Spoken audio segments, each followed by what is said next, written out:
Susul masukkan form doa sejak kemarin. Pastor membuka satu kalimat, yaitu saya dipanggil, saudara orang percaya, dibenarkan.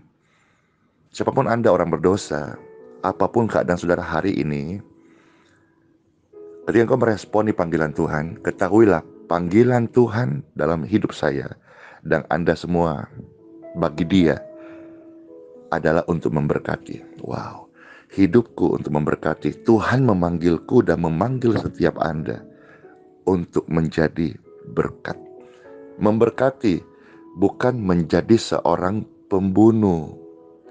Ya, kita menjadi pembawa berkat dan bukan pembunuh.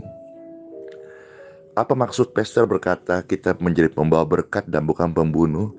Mungkin Anda mendengar ini dan berkata, pastor, seumur hidup saya sejahat-jahatnya ya, saya ini tidak pernah membunuh.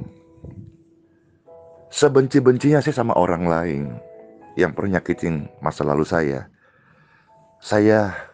tidak berniat membunuh dia. Oke, yang pastor mau share adalah kebenaran iman, kebenaran rohani dan firman Tuhan, sehingga kita bisa melihat ajaran Tuhan Yesus itu begitu indah, begitu manis, seperti saran lebah yang sangat nikmat. Di dalam kitab suci, surat 1 Yohanes pasal 3 ayat 15 sampai 18. Pastor baca ya firman Tuhan bagi setiap kita. Setiap orang yang membenci saudaranya adalah seorang pembunuh. Pastor ulang ya. Setiap orang yang membenci saudaranya adalah seorang pembunuh. Jadi dari sini saja kita sudah mengerti apa yang tadi pastor buka kalimat ini. Kita dipanggil untuk menjadi pembawa berkat dan bukan pembunuh. Jadi pembunuh yang pastor maksudkan adalah apabila kita sebagai orang percaya disebut anak-anak Tuhan Yesus, dan kita masih mengizinkan hati kita menyimpan kebencian kepada orang lain, sesama kita, saudara-saudara kita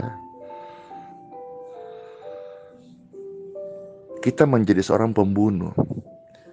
Saudara, kenapa pastor membagikan ini dan kenapa Tuhan mau mengajarkan ini kepada hidup saya dan juga saya share sebagai menu makanan rohani kita dalam kesempatan ini?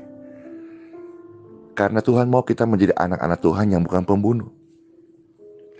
Tuhan Yesus mau menjadikan kita anak-anak Tuhan pembawa berkat, menjadi berkat. Mungkin kita pembunuh dari kata-kata kita. Kita pembunuh dari ucapan-ucapan kematian yang kita ucapkan dari mulut kita bagi orang lain.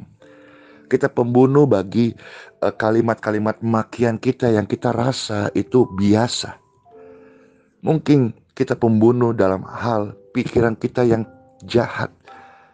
Nah, karena kenapa bisa mulut kata-kata kematian, caci maki, kenapa pikiran bisa selalu negative thinking, ya, selalu menilai yang buruk, outputnya buruk, negatif. Karena hatinya, saudaraku, hatinya itu memang buruk. Maka Tuhan Yesus berkata bahwa bukan apa yang masuk ke dalam mulut orang yang menajiskan hati, tapi apa yang timbul dari hati itu yang menajiskan. Maka baik-baik kita menjaga hati kita. Baik-baik kita mengkontrol hati kita. Mari kita menjadi orang percaya, pembawa berkat. Kalau saudara melihat kejadian hidupku 1-2 hari ini, saya melihat begitu banyak orang-orang di sekitar saya, tetangga-tetangga dalam pelayanan kami di Healing Center Gerah YS di Balikpapan. Orang-orang yang non-Kristen, non-Katolik, tapi mereka membawa kebaikan, membawa pertolongan. Mereka menjadi berkat dalam hidupku. Namun saya menemukan juga baik dari cerita maupun dari pengalaman hidupku, ada banyak orang-orang yang berlabel Kristen, tapi mereka nggak menjadi berkat dalam penilaian saya. Mereka hanya selalu berasumsi negatif, negatif, dan negatif. Dari dulu sampai sekarang. Jangan-jangan memang dalam hatinya pabrik itu hanya pabrik negatif. Kalau itu terjadi sebelum Anda dijemput kematian dan menyesal, tutuplah pabrik negatif itu dan bukalah pabrik kasih. Pabrik kasih itu adalah pabrik yang selalu mau menjadi berkat. Tapi pabrik kematian adalah pabrik yang selalu menghujat, nyinyir, ngomong negatif, bergosip, membuat bangkai sampah. Tutup, saudaraku. Tutup, jangan sampai penyesalan itu datang. Jangan sampai pabrik negatif itu, kata-kata yang pembunuh itu menjadi sumber penyakit dalam hidup Anda. Dan kalau sudah itu menjalar, saudara, seperti kanker dan tumor, itu seperti mempunyai sel-sel yang begitu sulit engkau bisa melepaskannya. Maka firman Tuhan seperti air hidup yang akan menolong Anda melepaskan sel-sel kanker itu. Bukan kanker jasmani saja, tapi kanker hati yang rusak, hati yang gelap. Bible berkata hati yang licik, dan jikalau hati sudah hitam membatu, siapa yang mengetahuinya? Maka Tuhan berkata selalu jagalah hatimu sungguh-sungguh. Jadilah hati pembawa berkat, jangan menjadi hati pembunuh. Tuhan mau kita menjadi anak-anak yang pembawa berkat, dan jangan kita mendeklarasikan diri kita sebagai anak Tuhan pembunuh. Setiap orang yang membenci saudara-saudaranya, dan lebih luas lagi saya percaya saudara-saudara ini adalah sesama. Bukan cuma sekedar ibu, bapak mertua, teman gereja, teman kantor, tapi semua sesama kita. Siapa sesama kita? Orang-orang yang kita jumpai setiap hari. Bukan bintang film di luar negeri. Sesama kita adalah yang Tuhan izinkan kita bertemu dia. Itulah sesama kita, saudara-saudaraku. Nah, banyak orang bisa gampang mengasihi orang yang tidak dia kenal, tapi mereka susah mengasihi sesamanya. Padahal kata sesama itu adalah orang-orang yang ada bersama-sama kita, bertemu kita, kenal kita, ngobrol dengan kita. Ya memang ada seperti satu pohon ya, yang akan ranting-ranting itu akan bersenggolan. Ya itulah sesama sebetulnya. Jadi jangan kita berpikir sesama kita yang di luar negeri yang kita gak kenal, pujaan hati kita, itu mah fans ya, saudara. Baik, ketika ngomong firman ini mengalir dari hati Tuhan. Saya jadikan hatiku mesbahmu Tuhan, supaya kehendak, kemurnian, pesan-pesan itu selalu mengalir. Setiap orang yang membenci saudaranya adalah seorang pembunuh. Ya, kita selesai di sini ya. Jangan menjadi anak Tuhan pembunuh, tapi mari bersama pastor dan semua yang ada dalam grup I Believe Miracle, dan setiap pendengar yang saya kasihi, yang saya hormati, yang saya sayangi, mari menjadi anak Tuhan, bukan pembunuh, pembawa berkat. Lanjut ya, pastor baca firman Tuhan lalu kita berdoa.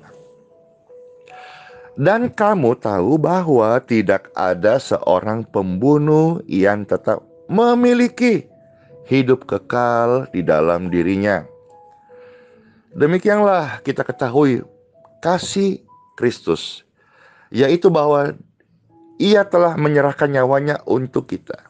Jadi kita pun wajib ya,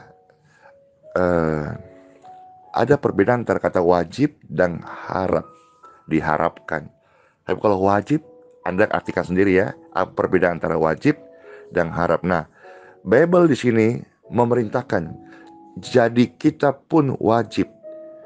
Karena Tuhan Yesus sudah menyerahkan nyawanya untuk kita, maka kita pun wajib menyerahkan nyawa kita untuk saudara-saudara kita. Ini ekstrim, tapi paling tidak sudah ngerti bahwa kata menyerahkan nyawa untuk saudara-saudara kita artinya kita mau menjadi berkat bagi orang lain.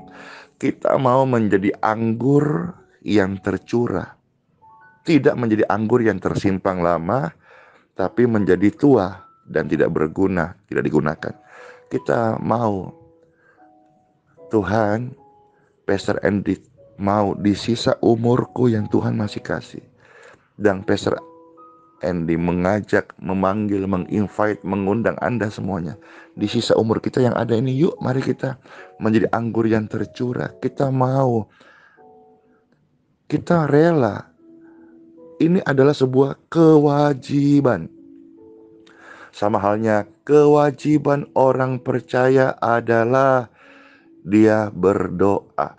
Kewajiban orang percaya adalah melakukan firman Tuhan. Dan di dalam firman Tuhan, kewajiban orang percaya menyerahkan nyawa untuk saudara kita. Artinya kita mau berbagi. Berbagi dari apa yang kita punya. Berbagi tidak harus kita menjadi sempurna utuh baru kita menjadi orang yang berbagi. Yang membuat kita utuh hanya ketika kita ada di dalam hadirat Tuhan. Jesus, your presence make me whole. Hadirat Tuhan yang membuat kita utuh, bukan keberadaan kita, bukan karena harta kita, bukan karena baik buruk keadaan kita, tapi hadirat Tuhan yang membuat kita utuh. Daud pernah berkata dalam Mazmur pasal 51, segala sesuatu dalam hidupku ini boleh-boleh saja hilang jika Tuhan izinkan. Tapi satu Tuhan, jangan. Jadi Daud pun juga berseru kepada Tuhan, tolong Tuhan. Daud berkata, aku di lembah kekelaman aku gak takut. Di dunia orang mati aku gak takut.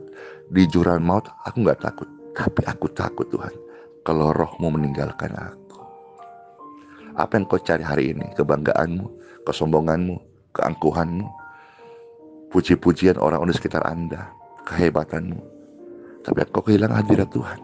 Hatimu dipenuhi oleh kebencian. Dalam kesempatan yang Pastor mengajak setiap kita, hadirat Tuhan. Orang-orang yang memiliki hadirat Tuhan, dia akan rela, memiliki passion, menyerahkan nyawanya untuk saudara kita. Amin. Ayat 17 ya, dari 1 Yohanes pasal 3. Barang siapa mempunyai harta duniawi dan melihat saudaranya menderita kekurangan, tetapi menutup pintu hatinya terhadap saudaranya itu, bagaimanakah disebut dia memiliki kasih? Apakah benar orang-orang seperti ini memiliki kasih Tuhan? Dan apakah betul-betul ada kasih tinggal di dalam diri orang tersebut? Sebuah pertanyaan besar. Pastor tutup ayat ini, ayat 18 ya. Maka kata firman Tuhan, anak-anakku, marilah, mari kita mengasihi bukan dengan perkataan atau dengan lidah, tetapi dengan perbuatan dan dalam kebenaran. Singkatnya, closing statementnya Pastor tutup begini, mari kita mengaplikasikan firman Tuhan secara kontekstual, secara apa adanya. Kalau Tuhan berkata mengasihi saudara kekurangan, sudah, tidak usah di hermeneutika, tidak usah ditafsir terlalu jauh-jauh. Berarti Tuhan mau saya menjadi berkat, Tuhan mau saya mengasihi, Tuhan mau saya menolong orang kekurangan, Tuhan mau saya menolong orang dalam kesusahan. Tuhan mau menolong. Ini tentu dalam kitab suci mengatakan, apa yang tidak cukup padamu atau apa yang tidak berguna padamu, itu sangat berguna bagi orang lain. Wah, jadi menolong ternyata gak susah ya. Tidak harus kita seperti ya, habis apa yang kita, no, sederhana. Mulai dari hal-hal kecil, engkau akan melihat ternyata menolong orang lain bisa membuat Anda kecanduan. Dalam arti, ada sebuah kebahagiaan seperti orang sedang doyan. Kesukaan Pastor hari ini melihat orang bahagia. Emas dan perak saya gak punya, tapi ketika melihat orang tersenyum bahagia, saya ikut senang. Apakah Anda terberkati dengan firman Tuhan hari ini? Let's pray. Tuhan Yesus, firman-Mu manis seperti madu, lebih manis daripada madu para raja-raja. Terima kasih. Firman Tuhan membuat hidup kami manis. Firman Tuhan mengalir seperti sungai yang menyejukkan hati kami. Tuhan Yesus, terima kasih. Hati yang gelap, hati yang membenci, hati pembunuh, mulut pembunuh, pikiran pembunuh, bertobatlah. Kerajaan Tuhan sudah dekat. Ucapkan doa pertobatan masing-masing saat ini. Pintu anugerahnya terbuka saat ini. Berhenti menghujat, berhenti membunuh, berhenti mencaci. Hidupmu bukan hidupmu, bukan milikmu, tapi milik Tuhan. Demikian pun hidupku. Apa saja bisa terjadi, semua dalam tangan Tuhan. In Jesus' name I pray. Lawatan Tuhan terjadi atas hidupmu saat ini. Time for healing. Anda yang sakit, di mana saja dengarkan ini. Anda yang sedang di rumah sakit, yang di IGD, UGD, bagi saudara Bapak Ibu yang sedang terbaring lemah ICU, nanti diperdengarkan, ya. Yang bisa merespon dan tumpang tangan di dada, tumpang tangan yuk sekarang. Kalau tidak bisa merespon, tolong keluarga kerabat yang ada, bantu Pastor Andy tumpang tangan di tubuhnya. Saat Pastor berdoa ini ada aliran kesembuhan yang akan menghampiri Anda. Barang siapa yang percaya Tuhan Yesus Kristus, maka dari dalam hatinya akan mengalir aliran kesembuhan. Dan kalau dia menumpang tangan kepada orang sakit, aliran itu akan mengalir atas tubuh orang sakit. Pastor menyebut aliran kesembuhan. Ini tubuhku penuh seperti ada sebuah sengatan listrik, tetapi hadirat Tuhan. Dan Pastor juga arahkan tangannya ke form-form doa yang sudah masuk. Akinika merikoina kasata. Demi kemurahan Tuhan Yesus Kristus, Tuhan yang mengutusku dan mengutus setiap orang percaya untuk memberitakan kabar baik, Injil, melepaskan orang dari roh-roh jahat, menyembuhkan sakit penyakit, menumpangkan tangan bagi orang sakit dan menyembuhkan mereka.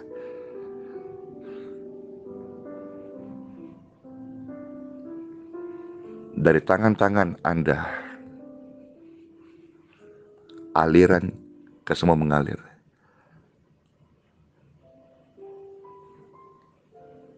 Anda merasakan? Ucapkan dengan iman, ucapkan dengan berani, ucapkan dengan pengertian. Orang yang percaya diberi kuasa. Sejauh doa ini terdengar, hadirat Tuhan yang suci, yang kudus, yang membawa kesembuhan ada sekarang. Dan di dalam nama Tuhan Yesus Kristus, firman yang hidup, yang telah dinyatakan dalam pribadi manusia dan memberi perintah kepada setiap kami untuk hidup sesuai firman-Nya. Maka tubuh orang sakit dan di form doa ini, Pastor Andy berdoa, aliran, oh glory to God, aliran kesembuhan mengalir. Are you ready for your healing? Saudara-saudara siap untuk kesembuhan sekarang? Anda merasakan begitu ajaibnya kesembuhan mengalir. Ready? Ready? Tulang-tulang Anda, jantung Anda, stroke Anda, penyempitan jantung, tulang, ekor. Are you ready for your healing? Ready? Ready? Yang terbaring sekarat di rumah sakit, kamu siap buat kesembuhanmu sekarang? Yang sedang koma, kamu siap bangun? Ya, tetap tumpang tangannya, saudara-saudara. Ready? Ready? Hitungan ketiga ya, sehati ya. 1, 2, 3. Touch! In Jesus' name. Heal. Amin. Lepas tangan Anda. Duduk sekarang. Jalanlah.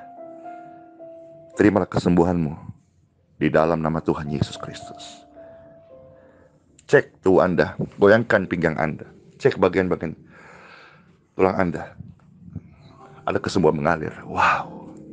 In Jesus name. Orang-orang yang ODP, orang dalam pengawasan karena suhu badan tinggi, terimalah kesembuhanmu in Jesus name. Orang-orang dalam PDP, pasien dalam pengawasan sehubungan COVID-19, angkat tanganmu sekarang. Suhu badanmu normal. Touch in Jesus name. Orang-orang yang suspek, bahkan yang sampai positif, dibagikan doa ini kepada mereka dimanapun mereka berada, sedang meskipun dalam isolasi. Hadirat Tuhan yang menyembuhkan, baik yang suspek atau positif COVID-19. Tempat di mana suara doa terdengar, ada hadirat Tuhan yang kudus ke semua seperti nafas. Angkat tanganmu tinggi-tinggi dua-dua. Touch. Be clear dari setiap bakteri virus COVID-19 atas tubuh Anda. Go out and be healed. In Jesus name I pray. Wow. Wow, Injil itu kehidupan. Maka ketika saya pastor doa, sebelum doa itu urapan itu begitu ajaib loh. Di hatiku, di seluruh tubuhku, di tanganku. Dan ini bukan cuma pastor, semua Anda yang berani hidup mempersembahkan hidup bagi Yesus Kristus. Dia Tuhan yang tidak menunda janji, dia Tuhan yang tidak pendusta, dia Tuhan yang hidup. Terimalah kesembuhanmu dan terimalah hati yang baru, hati yang menjadi berkat. Selamat tinggal pembunuh, selamat tinggal hati pembenci. Kami hidup baru sekarang di dalam nama Tuhan Yesus Kristus. Haleluya, glory to God. Sola fide, hiduplah oleh iman. Immanuel, rahmatnya Tuhan Yesus menyertai setiap kita sekarang selama-lamanya. Saya Pastor Randy Simon. Tolong ya, bagikan renungan dan doa kesembuhan ini sebanyak-banyaknya, biar nama Tuhan Yesus dipermuliakan. Haleluya, shalom.